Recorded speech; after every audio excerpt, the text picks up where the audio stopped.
Hello दोस्तों, नमस्कार। कैसे हैं आप सभी लोग? मुझे उम्मीद है कि आप लोग अच्छे होंगे। तो आज के इस वीडियो में हम देखने वाले हैं प्रैक्टिस 8 4.2 के रिलेटेड सॉल्व्ड एग्जांपल्स को। तो चलिए बच्चों, चलते हैं हमारी टेक्स्ट बुक में। तो आपको आ जाना है पेज नंबर 90 पर, 90 इस पेज नंबर पे आ जाइएगा। यहीं पर ये सारे क्वेश्चंस दिए गए हैं। ठीक है बच्चों, तो चलो देखते हैं क्वेश्चन नंबर 1। इसमें क्या बताया जा रहा है, आओ इसको पढ़ते हैं और हम समझने की कोशिश करते हैं। तो इसमें बोला जा रहा है कि mister Rohit is a retailer. बच्चों, मिस्टर रोहित क्या है? तो वो है एक रिटेलर। अब ये रिटेलर का मतलब क्या होता है, तो चलो आपको समझा देती हूँ। वैसे तो मैंने आप लोगों को ये पूरी चेन बताई थी कि कैसे सामान हमारे घर तक पहुंचता है।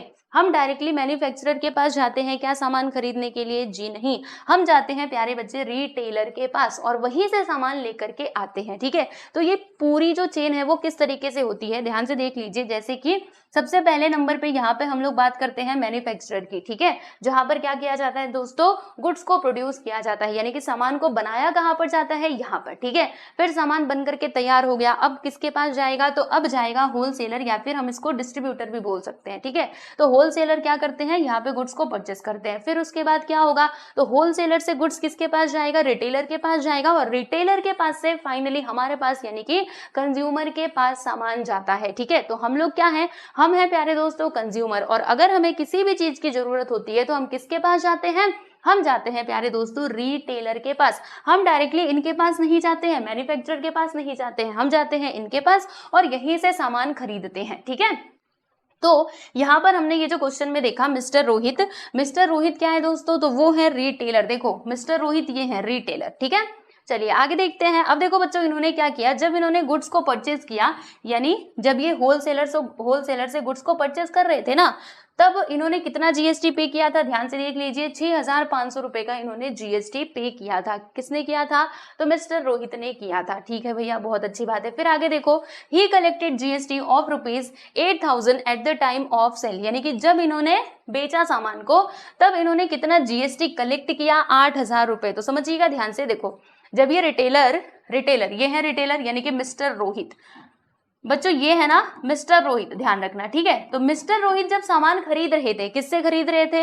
होलसेलर से खरीद रहे थे, तब इन्होंने कितना जीएसटी पे किया था? तो प्यारे बच्चों, इन्होंने जीएसटी पे किया था 6,500 रुपए। ठीक है, और फिर जब इन्होंने सामान को बेचा, सामान बेचा किसको? कंज्यूमर को बेचा। ठीक है, तो कंज्यूमर ने इनको कितना जीएसटी दिया, यानी कि इन्होंने कितना जीएसटी कलेक्ट किया? तो वो किया है प्यारे बच्चे 8,000 रुपए का। ठीक है, इतनी बातें समझ में आ गई? हाँ जी हाँ, समझ में आ गई। तो अब देखो हमसे क्या क्या यहाँ पे पूछा जा रहा है, तो find his input tax and output tax, यानी आपसे पूछा गया है बच्चों कि बताओ मिस्टर रोहित का इनपुट टैक्स क्या होगा और मिस्टर रोहित का आउटपुट टैक्स क्या होगा। तो प्यारे दोस्तों, क्या आपको मालूम नहीं है? मैंने नहीं बताया है इनपुट टैक्स किसको कहा जाता है, बताया है कि नहीं? देखो इनपुट टैक्स का मतलब क्या होता है, बहुत सिंपल सी बात है। जैसे यहाँ पर जब ये मिस्टर रोहित सामान खरीद रहे थे तो इन्होंने कितना जीएसटी पे किया था? बताओ कितना जीएसटी पे किया था? 6,500 रुपए, यानी कि ये क्या कहलाएगा दोस्तों? ये हमारा कहलाएगा इनपुट टैक्स। बोलो क्या कहलाएगा? इनपुट टैक्स, यानी जो टैक्स हमारे पास से जाता है, ध्यान से सुनना, जो टैक्स हमारे पास से जाता है उसको हम कहते हैं प्यारे बच्चे इनपुट टैक्स। क्या बोलते हैं? इनपुट टैक्स कहते हैं। और इन्होंने ये जो जीएसटी मतलब कलेक्ट किया है, इसे आप लोग किसके नाम से जानते हो? बोलो, इसे हम कहते हैं प्यारे बच्चों आउटपुट टैक्स। ठीक है, तो आउटपुट टैक्स इसमें क्या होगा? 8,000 रुपए हो जाएंगे, है ना। तो हमसे पूछा गया था कि इनपुट टैक्स बताओ और आउटपुट टैक्स बताओ। हमने कहा इतनी सी बात, आओ बता देते हैं। तो हमने कहा सुनो गांव वालों, सुनो ध्यान से कि आउटपुट टैक्स हमारा हो जाएगा, है ना। आओ जरा गांव वालों को सुनाते हैं। गांव वालों सुनो, आउटपुट टैक्स हो जाएगा कितना? 8,000 रुपए। और सुनो गांव वालों, इनपुट टैक्स कितना होगा बताओ? 6,500 रुपए। बस हो गई कहानी खत्म। यानी फर्स्ट क्वेश्चन का आंसर हमने बड़ी आसानी से दे दिया, कोई हमको प्रॉब्लम नहीं हुई। ठीक है, चलो अगला सवाल, what is his input tax credit. बच्चों इनपुट टैक्स क्रेडिट क्या होता है? आईटीसी। क्या मैंने नहीं बताया था? अरे आप कहेंगे टीचर बताया तो था। ये जो दिखाई दे रहा है ना प्यारे बच्चे, 6,500 रुपए, 6,500 रुपए, यही क्या होगा? यही हमारा आईटीसी भी होगा, यानी इनपुट टैक्स क्रेडिट यही होगा। क्योंकि जब रिटेलर क्या करेंगे, देखो अगर हमें यहाँ पे GST payable, actual GST payable अगर निकालना है तो क्या करना होगा? इसी 6,500 रुपए को ही माइनस करना होगा। ठीक है, तभी तो इनका एक्चुअल में इन्होंने कितना जीएसटी पे किया। देखो जैसे मैं आपको समझाती हूँ, 8,000 इनको जीएसटी मिल गया और इन्होंने पे कितना किया था बच्चे? 6,500 रुपए। तो एक्चुअल में इनकी जेब से कितना पैसा गया? एक्चुअल में कितना गया? हाँ, बोलो बोलो, 6,500 रुपए गया है ना। तो 6,500 रुपए नहीं गया, ठीक है, क्योंकि इतना तो आ गया ना, तो माइनस कर दोगे तो 10 में से 5 गया 5, यहाँ पे 1,500 रुपए, ठीक है। देखो इधर 1,500 आया भी होगा, यानी कि इन्होंने एक्चुअल में कितना जीएसटी पे किया है दोस्तों, 1,500 रुपए, ठीक है।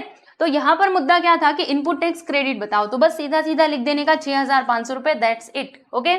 चलिए सेकंड क्वेश्चन का आंसर भी हमने दे दिया बड़ी आसानी से, कोई प्रॉब्लम नहीं है। अब नेक्स्ट वन, इसमें क्या लिखा है कि फाइंड इज पेएबल जीएसटी, उन्होंने कितना जीएसटी पे किया, यहीं पर तो मैंने आपको कैलकुलेट करके बताया था। देखो दोस्तों ये बहुत लॉजिक, सिंपल सा लॉजिक है। वैसे तो मैंने आपको जीएसटी पेएबल का फॉर्मूला बताया था कि आप क्या करोगे, आउटपुट टैक्स में से जब इनपुट टैक्स क्रेडिट को मतलब घटा दोगे तब आपको मिल जाता है जीएसटी पेएबल। तो 8,000 में से 6,500 को माइनस करिएगा, तो बताइए बच्चे कितना मिलेगा, 1,500 रुपए मिल जाएंगे, that's it, okay clear, yes. तो बस यहाँ पे हो चुकी है कहानी खत्म। लेकिन रुको, एक और सवाल है इसमें, शायद है क्या कुछ, है ना। Find the CGST and SGST, कितना इजी क्वेश्चन। देखो बच्चों ये है हमारा जीएसटी कितना है 1,500, अब इसका आधा कर दोगे तो आपको क्या मिल जाएगा, सीजीएसटी और एसजीएसटी। तो 1,500 का आधा कितना होता है भाई, 750, तो 750 हमारा सीजीएसटी और 750 हमारा एसजीएसटी हो जाएगा। देखो payable CGST 750 and payable SGST is also 750, that's it. ये हो गया बच्चों आपका क्वेश्चन नंबर 1 कंप्लीट, क्लियर, बहुत इजी था। आप कहेंगे हाँ जी हाँ ये तो इजी था, हमने बता दिया गांव वालों को कि क्या क्या कितना कितना होगा। अब चलो हम चलते हैं हमारे अगले क्वेश्चन पे। तो इसमें क्या लिखा हुआ है, पढ़ेंगे इसको बड़े ध्यान से, ये भी बहुत इजी सा क्वेश्चन है।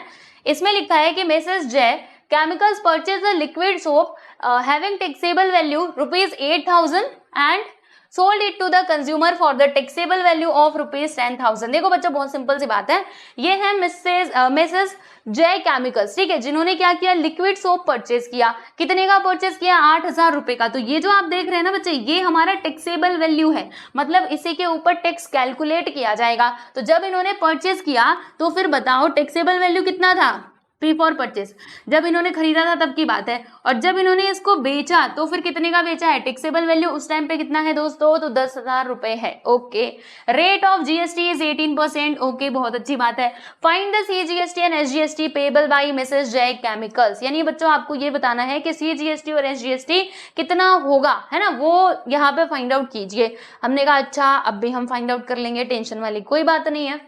तो देखो बच्चों थोड़ा आपको समझना पड़ेगा, तो ये जो आप देख रहे हैं what is this is your taxable value, ये हमारा टैक्स नहीं है, ये हमारा जीएसटी नहीं है, ओके ये है टैक्सेबल वैल्यू, यानी कि इसी के ऊपर हमें टैक्स कैलकुलेट करना होगा, ठीक है। तो देखो बहुत सिंपल सी बात है, अगर हमें जीएसटी पेएबल निकालना है तो क्या चाहिए हमको, आउटपुट टैक्स चाहिए और इनपुट टैक्स चाहिए।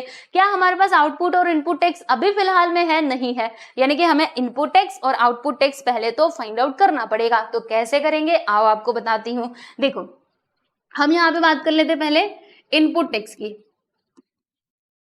ठीक है, सुनते रहना। बताओ टैक्स का रेट कितना है, 18% है। और इनपुट टैक्स, देखो इनपुट टैक्स मतलब क्या, जब हम खरीदते हैं, ओके खरीदते टाइम का ही ना, जब हम लोग गुड्स को परचेस करते हैं तो उस टाइम पे जो टैक्स भरते हैं उसको इनपुट टैक्स कहा जाता है ना। तो खरीदते टाइम पे टैक्सेबल वैल्यू कितना था प्यारे दोस्तों, 8,000 रुपए। तो 8,000 का हमें क्या निकालना होगा, 18% यहाँ पे निकालना होगा। 18% का मतलब क्या होता है, 18/100। तो अब क्या करोगे, अब यहाँ पर प्यारे दोस्तों 0 से 0 यहाँ पे कैंसिल हो जाएगा। 18 8 कितना होता है, यस एवरीवन, 18 8 144 होता है कि नहीं, हाँ होता है, ये वाला 0 इसके साथ, यानी कि 1,440 रुपए आ जाएंगे। देखो यहाँ पे है 1,440, ठीक है क्लियर। ये तो बच्चों हमने इनपुट टैक्स की बात करी। अब आउटपुट टैक्स हम लोग देख लेते हैं। तो आउटपुट टैक्स हम कैसे कैलकुलेट करेंगे, तो देखो जब बेचा तो कितने का बेचा था, मतलब टैक्सेबल वैल्यू कितना था, 10,000। अब इसका 18% यहाँ पे कैलकुलेट कर लो, 00 से 00 कैंसिल, मल्टीप्लाई करोगे तो आ जाएगा प्यारे प्यारे बच्चों 1,800, ठीक है। तो देखो आउटपुट टैक्स हमें कितना मिल गया, 1,800, और इनपुट टैक्स कितना मिला है, 1,440, ठीक है।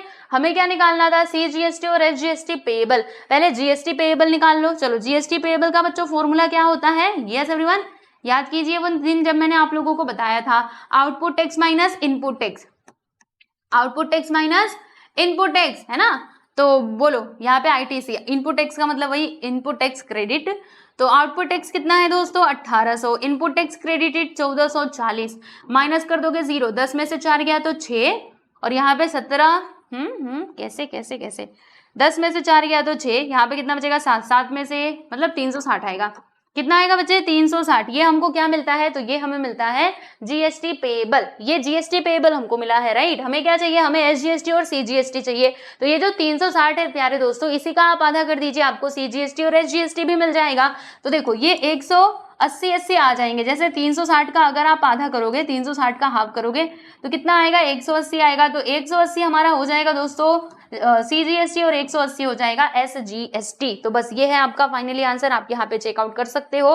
This is your final answer. CGST is 180 and SGST is also 180। Okay, इतना टैक्स पे किया गया था किसके द्वारा, तो वही जय केमिकल्स के द्वारा। चलिए बच्चों अभी हम देखते हैं एग्जाम्पल नंबर 3। तो ये जो आपका एग्जाम्पल नंबर 3 है ना, ये सेकेंड वाले के जैसा ही है, लेकिन बस इसमें थोड़ा सा डिफरेंस है। अब वो डिफरेंस क्या है, आइए मैं आपको बताती हूँ। देखो बच्चों यहाँ पर ये जो अमाउंट लिखा हुआ है, इधर ब्रैकेट के अंदर क्या लिखा है, विथ जीएसटी, यानी कि देखो इसमें क्या क्या इंक्लूडेड है। तो इसके अंदर है प्यारे दोस्तों हमारा टैक्सेबल वैल्यू प्लस जीएसटी, यानी दोनों मिला करके दिया गया है 8,000 रुपए, ठीक है।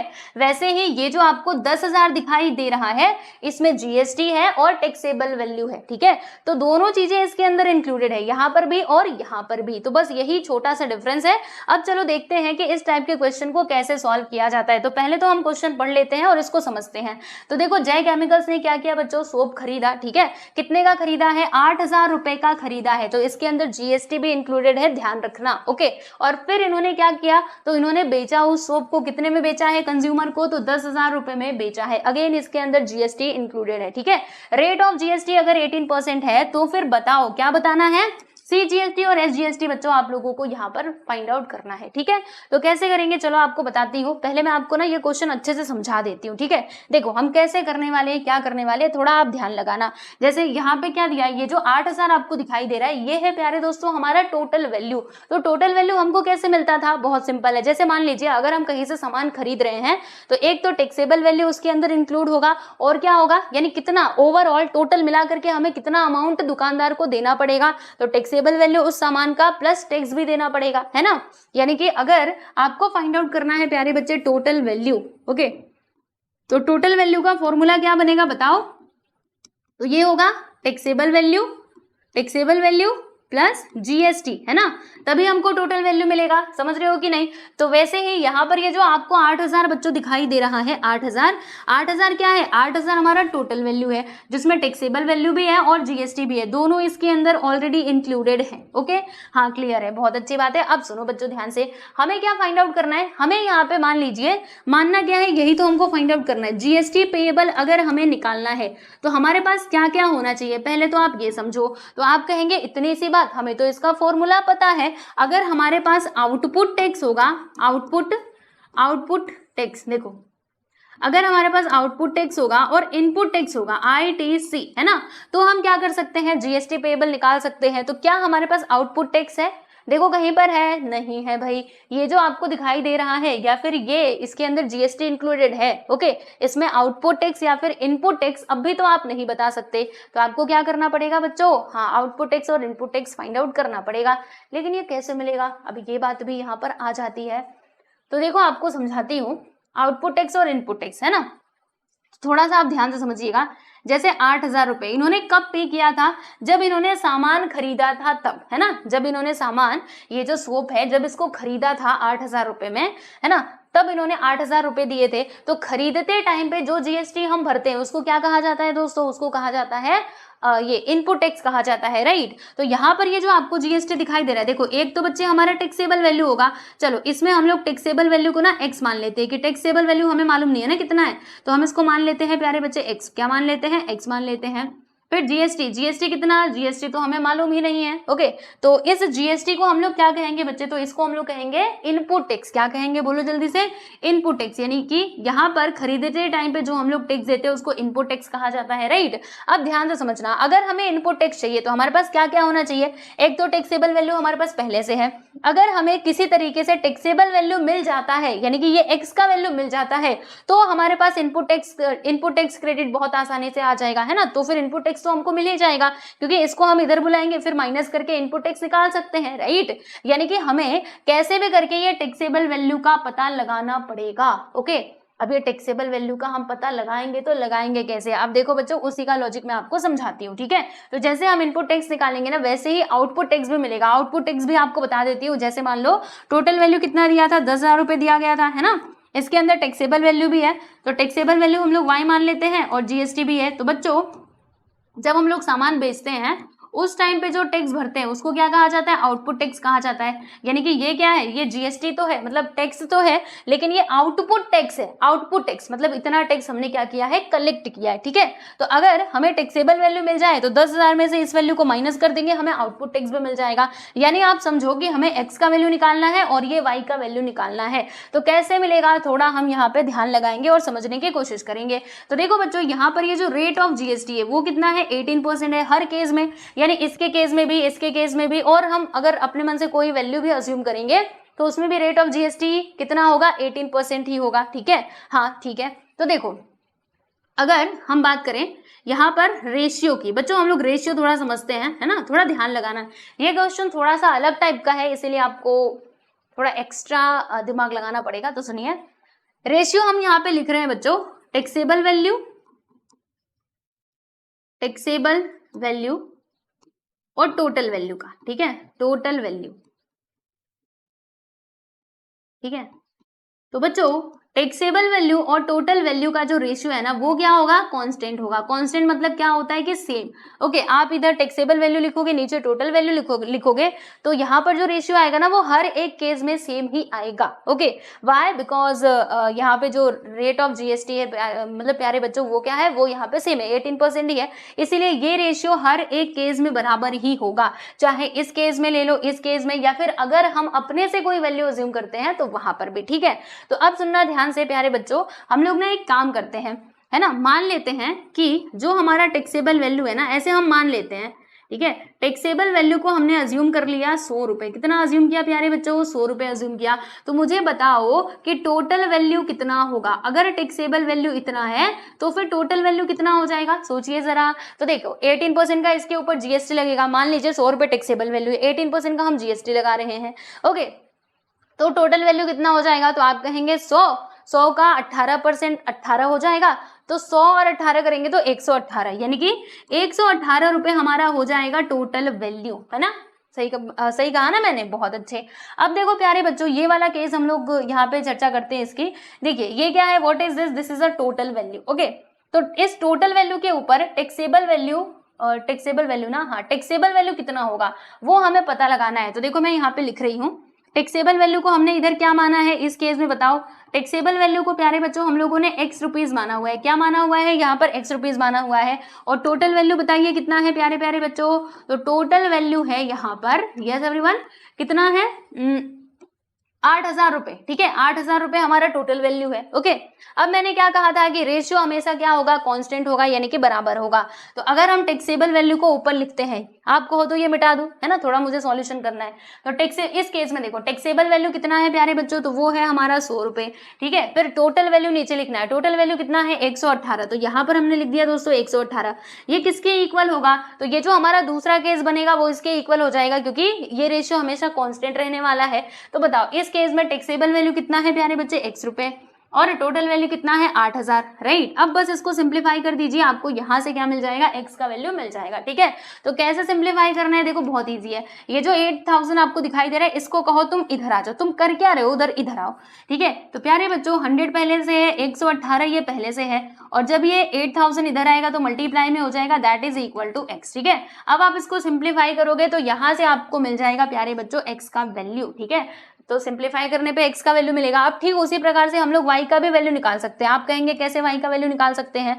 तो देखो बच्चों यहाँ पर हम ऐसे ही लिखेंगे, जैसे कि टैक्सेबल वैल्यू कितना है? 100 रुपए। टोटल वैल्यू कितना है दोस्तों? 118, ठीक है। अब इस केस में देखना, दूसरे केस में, इसमें देखो हमारा टैक्सेबल वैल्यू हमने क्या लिया है? y लिया है। तो यहाँ पर आ जाएगा y y अपॉन में क्या आएगा प्यारे बच्चों, टोटल वैल्यू यानी कि 10,000। ठीक है, अभी 10,000 को कहेंगे तो इधर आ जा, 10,000 को यहाँ से हटाया वो इधर आ जाएगा, इधर आने के बाद ये मल्टीप्लाई में हो जाएगा, राइट। अब फिर आप इसको सिंप्लीफाई करोगे तो यहाँ से बच्चे हमें y का वैल्यू मिल जाएगा, तो इधर से x का वैल्यू मिला, यहाँ से y का वैल्यू मिला, यानी कि हमें दोनों ही केसेस में जो टैक्सेबल वैल्यू है वो मिल जाएंगे। ठीक है, और फिर उसके बाद हम लोग टैक्स निकाल सकते हैं, क्योंकि टोटल वैल्यू में से ध्यान से समझना, जैसे मैंने यहाँ पे फॉर्मूला लिखा था ना कि total value that is equal to taxable value plus GST, है ना।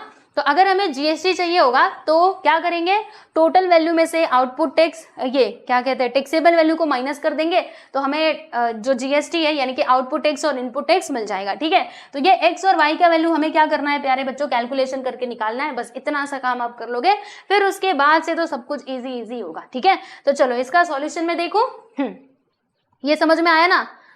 चलो अब देख लेते हैं, देखो यहाँ पे वही सारी बातें लिखी गई है कि total value upon taxable value it will be constant, why, because the rate of GST is same. Okay, and देखो यहाँ पे लिखा हुआ है, मैंने जैसे आपको बताया था कि ये x का वैल्यू कैसे मिलेगा भैया, तो ऐसे मिलेगा 8,000 अपॉन 118 इंटू 100, ऐसे लिखा था ना मैंने। आप कहेंगे नहीं नहीं झूठ बोल रहे हो, ऐसे लिखा था 100 अपॉन 180 और यहाँ पे 8,000। ठीक है, ऐसे लिखा था मैंने, है ना।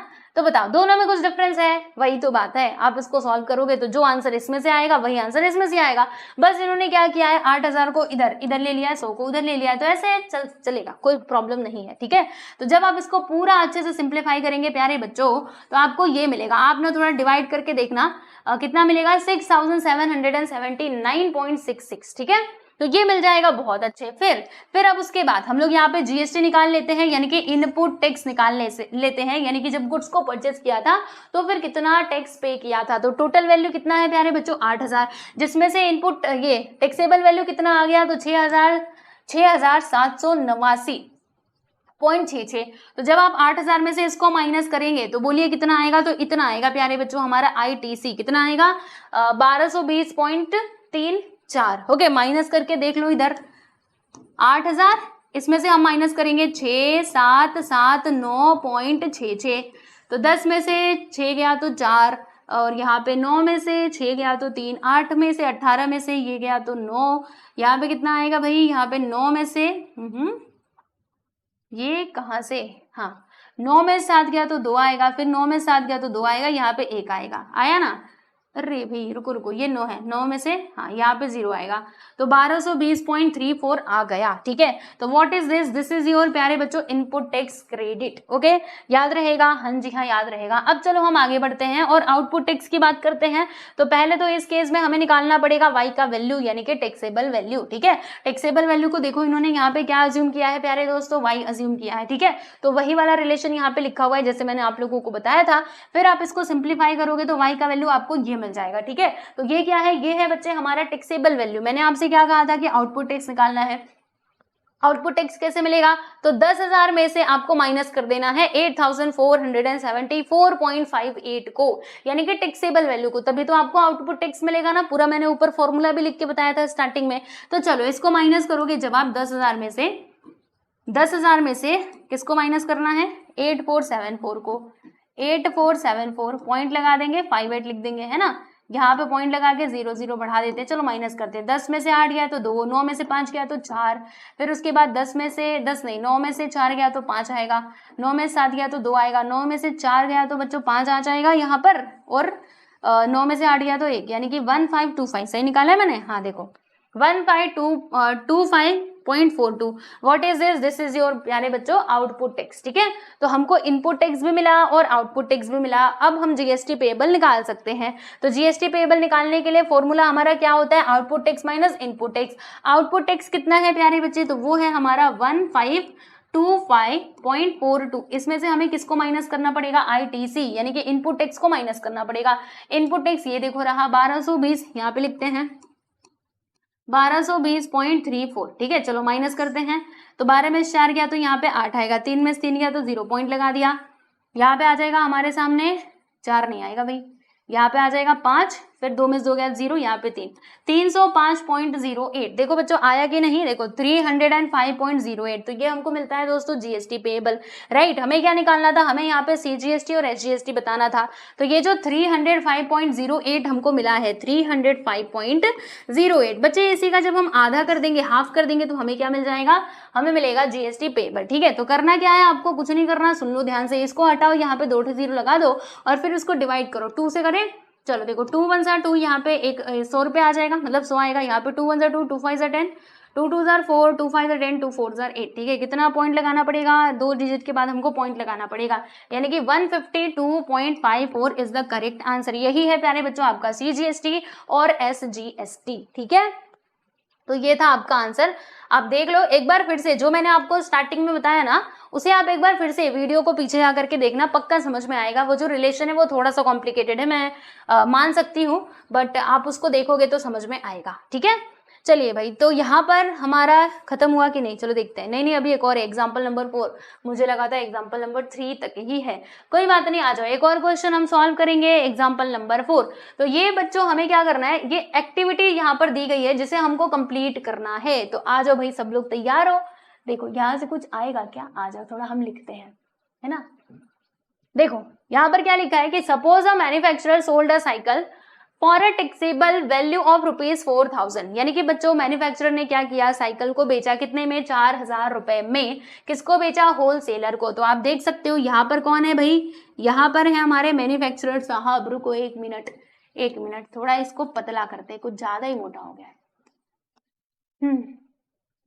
मैन्युफैक्चरर, पीछे चलो भाई, तुमको क्या हो रहा है, पीछे नहीं जा सकते, थोड़ा सा पीछे, हाँ चलो ठीक है।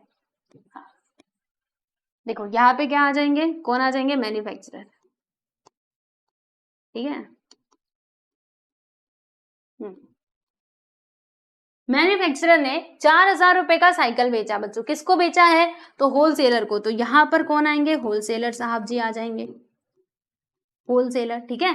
फिर आगे देखिए, आगे क्या है कि wholesaler sold it to the retailer. Wholesaler ने रिटेलर को क्या किया, वही साइकिल बेचा, कितने का बेचा है, तो वो बेचा है 4800 रुपए का। तो देखो 4800 रुपए का इन्होंने रिटेलर को बेचा। तो चलो भैया यहाँ पे रिटेलर को भी लेकर के आ जाते हैं। तो ये आ गए हमारे रिटेलर, ठीक है। फिर रिटेलर ने क्या किया, तो रिटेलर ने उसको बेचा 5200 रुपए का, किसको, कस्टमर को। तो यहाँ पर हम लिख देंगे प्यारे बच्चों फाइनल कस्टमर। तो लो भाई ये हो गए हमारे कंज्यूमर, यानी कि कस्टमर। कस्टमर भी कह सकते हो, कंज्यूमर भी कह सकते हो, इट्स ओके, चलेगा, ठीक है। तो ये बात आपको समझ में आ गई, आप कहेंगे हाँ हमको समझ में आ गई। अब आगे की कहानी बताओ, इसमें क्या करना है। तो चलो भैया हम आपको समझाते हैं, ठीक है। तो देखो हमें क्या फाइंड आउट करना है, यहाँ पे लिखा है कि complete the following activity to find the payable CGST and SGST at each stage of trading. यानी देखो यहाँ पर भी ट्रेडिंग हो रही है, इधर भी हो रही है, इधर भी हो रही है ना। तो हर एक स्टेज पे कितना कितना सीजीएसटी होगा, कितना कितना एसजीएसटी होगा, है ना, वो फाइंड आउट करने के लिए इस एक्टिविटी को आप कंप्लीट करो। हमने कहा ठीक है भाई हम कंप्लीट कर लेंगे। रेट ऑफ जीएसटी आप देखते हुए चलो बच्चों, क्या है, 12% का, ठीक है। तो अब ज्यादा टेंशन लेने का नहीं, बस शांति से देखते रहने का। देखो यहां पर हो क्या रहा है, हाँ यहां पर देखो बच्चों, आउटपुट टैक्स ऑफ मैन्युफैक्चरर, यानी मैन्युफैक्चरर का आउटपुट टैक्स क्या होगा। आउटपुट टैक्स मतलब जो टैक्स हम कलेक्ट करते हैं उसको कहा जाता है आउटपुट टैक्स। तो देखो मैन्युफैक्चरर ने होलसेलर को 4000 रुपए में साइकिल बेची, ठीक है। तो इनके पास कितना टैक्स जाएगा, तो 4000 का कितना परसेंट आप निकालोगे, 12% निकालोगे, राइट। तो 12% जब हम निकालेंगे तो बताइए बच्चे कितना आएगा। तो आज कैलकुलेशन करते हैं। तो output tax of manufacturer 12% of 4000, right, 12% of 4000। तो रुको चलो कैलकुलेट करते हैं। यहां पर आ जाएगा हमारा, बोलो क्या आएगा, इधर आएगा हमारा 4000, 4000 का कितना, 12%। तो यहाँ पे लिखा 12/100, 00 से 00 को कैंसिल कर देना। 12 4 कितना होता है प्यारे दोस्तों, 48 होता है। और ये वाला 0 यहाँ पर आ जाएगा, यानी कि 480। GST payable by manufacturer is 480, ठीक है। बहुत अच्छी बात है, हमने यहाँ पे जीएसटी निकाल लिया। किसका निकाला, तो मैन्युफैक्चरर ने कितना जीएसटी कैलकुलेट किया था वो हमने यहाँ पे फाइंड आउट कर लिया। फिर आगे बढ़ो, अब ये होलसेलर साहब आ गए। तो होलसेलर का हमें इनपुट टैक्स भी निकालना पड़ेगा बच्चों और आउटपुट टैक्स भी निकालना पड़ेगा, है ना। तो चलो क्योंकि इन्होंने जीएसटी दिया भी था। अच्छा, जो देखो इन्होंने जो जीएसटी दिया वही मैन्युफैक्चरर ने लिया, मतलब इनडायरेक्टली अगर देखा जाए तो हमें यहाँ पर मिल चुका है, क्या मिल चुका है, होलसेलर का प्यारे बच्चों इनपुट टैक्स मिल चुका है, क्योंकि होलसेलर जब जीएसटी देगा तभी तो ये जीएसटी लेंगे। तो इन्होंने कितना जीएसटी लिया है, 480 रुपए, मतलब यही हमारा होलसेलर के लिए इनपुट टैक्स हो जाएगा। ठीक है, तो अब होलसेलर का बच्चों हम लोग आउटपुट टैक्स निकाल लेते हैं। तो देखो होलसेलर ने सामान बेचा कितने का, 4800 रुपए में। अब इसके ऊपर जीएसटी निकालिएगा तो output tax of wholesaler 12% of 48,000 कितना आएगा बच्चे, 576, यानी कि 576 आ जाएगा। ठीक है, अब इधर निकाल लेते हैं कि GST payable by wholesaler, wholesaler ने बच्चों एक्चुअल में जीएसटी कितना पे किया, बताओ जल्दी से। तो देखो ये है इनका आउटपुट टैक्स, मतलब इतना इन्होंने टैक्स कलेक्ट किया, किसने, होलसेलर ने, राइट। और इनके पास से जीएसटी गया कितना था, 480 रुपए गया था। तो 576 में से 480 को माइनस करोगे तो आपको क्या मिल जाएगा, 96 मिलेगा, जो होगा हमारा जीएसटी पेएबल बाय होलसेलर, यानी एक्चुअल में होलसेलर के पास से कितना पैसा गया, कितना पैसा टैक्स के फॉर्म में गया, तो वो जाता है 96 रुपीज। ठीक है, तो ये बात हमने यहाँ पर निकाल ली है, आप देख सकते हैं। चलिए अब आगे चलेंगे। यस, अब आगे बढ़ेंगे और हम मतलब और बच्चों हम यहाँ पे बात करेंगे रिटेलर की। किसकी बात करेंगे, रिटेलर की बात कर लेते हैं कि रिटेलर को कितना पैसा देना पड़ेगा, है ना, रिटेलर के लिए जीएसटी कितना होगा। तो देखो बच्चों पहले तो हम रिटेलर का आउटपुट टैक्स निकाल लेते हैं, और रिटेलर का इनपुट टैक्स कहाँ पर है, तो बच्चों रिटेलर का इनपुट टैक्स ये रहा 576। आप कहेंगे कैसे, तो देखो होलसेलर ने जो जीएसटी लिया था, मतलब जो होलसेलर का आउटपुट टैक्स था वही रिटेलर के लिए बच्चों इनपुट टैक्स हो जाएगा, है ना। तो पहले अभी हम इनका आउटपुट टैक्स निकाल लेते हैं। तो देखो इन्होंने कस्टमर को कितने रुपए में बेचा, 5200 रुपए में, तो इसका आप निकालोगे 12%। तो यहाँ पे लिखा हमने 5200 का 12% निकाल लीजिए। तो बताइए भाई कितना आएगा, 00 से 00 यहाँ पे कैंसिल कर दीजिएगा, 12 2 ज़ा 24, 24 का 4 2 आ गया, 12 5 ज़ा 60, 60 प्लस 2 करेंगे तो कितना आएगा, 624 आ जाएगा। 624 हमको क्या मिलता है, आउटपुट टैक्स ऑफ रिटेलर, यानी कि बच्चों रिटेलर का आउटपुट टैक्स मिलता है। ठीक है, अब क्या करना है, अब हमें निकालना है कि GST payable by retailer, retailer ने कितना जीएसटी पे किया। तो दोस्तों आउटपुट टैक्स इनका कितना है, 624 रुपए, और इनपुट टैक्स कितना है, 576 रुपीज। अब इसको माइनस कर दो फटाफट से। चलिए भैया माइनस करते हैं। तो बच्चों यहाँ पे जब हम माइनस करेंगे तो बताओ कितना आएगा, किसमें किसको माइनस करना है, तो 624 में से 576 को माइनस करना है। तो 14 में से 6 गया तो 8 आएगा, 11 में से 7 गया तो 4, यानी कि 48 रुपीज आ जाएगा। कितना आएगा प्यारे बच्चे, 48 रुपीज आएगा। तो यहाँ पर हम लोग क्या लिख देंगे, 48। ओके, माइनस करके भी देख सकते हो आप सभी लोग। ठीक, ओके, तो हमने यहाँ पे जीएसटी पेएबल बाय रिटेलर ये भी फाइंड आउट कर लिया है। अब हर एक स्टेज पे कितना कितना यहाँ पे सीजीएसटी और एसजीएसटी लग रहा है वो आप फटाफट से बताते हुए चलो। तो देखो प्यारे बच्चों, मैन्युफैक्चरर ने जीएसटी कितना पे किया था, 480 रुपए, है ना, मतलब 480 रुपए अगर उसके पास, मतलब उसके पास जीएसटी आया था तो वही तो वो फाइनली सरकार को देगा, है ना। तो बताओ इसमें से सीजीएसटी क्या होगा और एसजीएसटी कितना होगा। तो देखो प्यारे दोस्तों, जीएसटी हमारा सीजीएसटी हो जाएगा इसका आधा 240 रुपए, और एसजीएसटी भी कितना हो जाएगा, 240 रुपए। देखो आपको लिख के बताती हूँ, टेंशन मत लेना। पहले यहाँ पर ना मैं एक चीज लिख देती हूँ, सबका जीएसटी। ये होलसेलर के लिए जीएसटी कितना था, 96 रुपीज। रिटेलर के लिए बच्चों जीएसटी कितना है, 48 रुपीज। तो यहाँ पर हमने 48 लिख दिया, आप देख सकते हैं, है ना। अब हमें क्या करना है, तो इनका सीजीएसटी और एसजीएसटी बताना है। तो चलो भैया बता देते हैं सीजीएसटी और एसजीएसटी के बारे में। तो क्या करना है, बस इसका आधा करते जाओ, दैट्स इट। तो आइए आधा करते हैं और लिखते हैं। तो क्या लिखेंगे, देखो 96 का हाफ कर दो, 2 से डिवाइड करने का, 2 4 ज़ा 8 और 2 8 ज़ा 16, यानी कि 48 आ जाएगा। यहाँ पर भी कुछ ऐसा ही, 2 4 ज़ा 8 और 2 8 ज़ा 16। ओके, यहाँ पे आ जाएगा बच्चे हमारा 240 रुपए, राइट।